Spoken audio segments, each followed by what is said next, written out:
ಪ್ರಜ್ವಲ್ ರೇವಣ್ಣ ಅವರ ಸುದ್ದಿ ದೇಶದಲ್ಲಷ್ಟೇ, ನಮ್ಮ ರಾಜ್ಯದಲ್ಲಿ ಮಾತ್ರ ಅಲ್ಲ, ಇಡೀ ದೇಶದಲ್ಲೇ ಚರ್ಚೆಗೆ ಗ್ರಾಸವಾಗ್ತಾ ಇದೆ. ಇದರ ನಡುವೆ ವಿದೇಶದಲ್ಲೂ ಕೂಡ ಭಾರಿ ಚರ್ಚೆ ಆಗ್ತಾ ಇದೆ. ಪೆನ್ ಡ್ರೈವ್ ಪ್ರಕರಣ ಇದೀಗ ಜರ್ಮನಿಗೆ ಹಾರಿದ್ದಾರೆ ಪ್ರಜ್ವಲ್ ರೇವಣ್ಣ. ಯಾವಾಗ ಪ್ರಕರಣ ತನ್ನ ಕೊರಳಿಗೆ ಸುತ್ತಾಕೊಳ್ಳುತ್ತೋ ಗಂಭೀರವಾಗಿ ಅಂತ ಅನ್ನಿಸ್ತೋ ಅವರಿಗೆ, ಜರ್ಮನಿಯಲ್ಲಿದ್ದಾರೆ ಅವರು.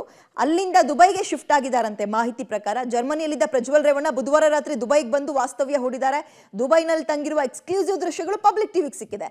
ದುಬೈನ ಹಯಾತ್ ರೆಜೆನ್ಸಿ ಹೋಟೆಲ್ನಲ್ಲಿ ಪ್ರಜ್ವಲ್ ಇದ್ದಾರೆ. ಅಂದಾಗೆ ಈ ಪ್ರಜ್ವಲ್ ದುಬೈನಿಂದ ಬೆಂಗಳೂರಿಗೆ ಮತ್ತೆ ವಾಪಸ್ ಆಗುವ ಅಂದ್ರೆ ಇವತ್ತು ವಾಪಸ್ ಆಗೋ ಸಾಧ್ಯತೆ ಇದೆ ಅಂತ ಹೇಳಲಾಗ್ತದೆ. ಮಾಹಿತಿ ಪ್ರಕಾರ SIT ಮುಂದೆ ವಿಚಾರಣೆಗೆ ಹಾಜರಾಗೋ ಸಾಧ್ಯತೆ ಇದೆ. 7 ದಿನದ ಕಾಲಾವಕಾಶವನ್ನ SIT ಒಪ್ಪಿಗೆ ಕೊಡದ ಕಾರಣ ಇವತ್ತು ವಿಚಾರಣೆಗೆ ಬರ್ಬೋದು ಅಂತ. ದುಬೈನಿಂದ ನೇರವಾಗಿ ಬೆಂಗಳೂರಿಗೆ ರಾಜತಾಂತ್ರಿಕ ಪಾಸ್ಪೋರ್ಟ್ ಬಳಸಿ ಜರ್ಮನಿಗೆ ಹೋಗಿದ್ದಾರೆ ಅವರು.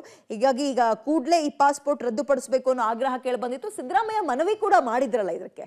ಹಾಗಾಗಿ ಈಗ ಜರ್ಮನಿ ಟು ದುಬೈಯಿಂದ ನೇರವಾಗಿ ಇನ್ನೂ ಕಾಲಹರಣ ಮಾಡಿ ಮತ್ತಷ್ಟು ಸಂಕಷ್ಟವನ್ನು ತಂದುಕೊಳ್ಳೋದು ಬೇಡ. ಹೋಗಿ ಅಧಿಕಾರಿಗಳ ಮುಂದೆ ಶರಣಾಗಣ ಅಂದ್ರೆ ಇನ್ನೇನು ಅಲ್ಲ, ವಿಚಾರಣೆಯನ್ನ ಎದುರಿಸೋಣ ಅನ್ನೋ ಹಿನ್ನೆಲೆಯಲ್ಲಿ ಇವತ್ತು ಬರ್ಬೋದು ಅಂತ ಕಾಣುತ್ತೆ. ವಿಲ್ ಸಿ ಏನಾಗುತ್ತೆ ಅಂತ. ಓಕೆ, ಇದೀಗ ಈ ಒಂದು ಪೆನ್ ಡ್ರೈವ್ ಪ್ರಕರಣ ನಮ್ಮ ರಾಜ್ಯ ಮತ್ತು ನಮ್ಮ ದೇಶದಲ್ಲಿ ಮಾತ್ರ ಅಲ್ಲ, ವಿದೇಶದಲ್ಲೂ ಕೂಡ ಸದ್ದಾಗ್ತಾ ಇದೆ.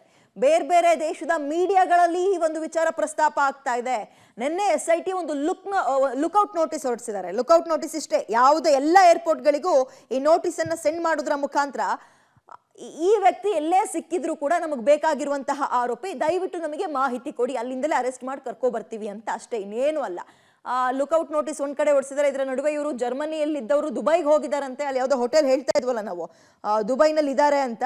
ಪಬ್ಲಿಕ್ ಟಿವಿಗೆ ಒಂದು ದೃಶ್ಯಗಳು ಕೂಡ ಲಭ್ಯ ಆಗಿದೆ. ದುಬೈನ ಹಯಾತ್ ರೆಜೆನ್ಸಿ ಅನ್ನೋ ಹೋಟೆಲ್, ಅಲ್ಲಿ ಸ್ಟೇ ಆಗಿದ್ದಾರೆ ಅಂತ. ಸೊ ಇನ್ನೂ ಈಗ ಸದ್ಯಕ್ಕೆ ಸಿಗ್ತಾ ಇರೋ ಮಾಹಿತಿ ಪ್ರಕಾರ ಅವ್ರು ಬರ್ಬೋದು, ಇವತ್ತು ಬೆಂಗಳೂರಿಗೆ ವಾಪಸ್ ಆಗ್ಬೋದು ಅಂತ.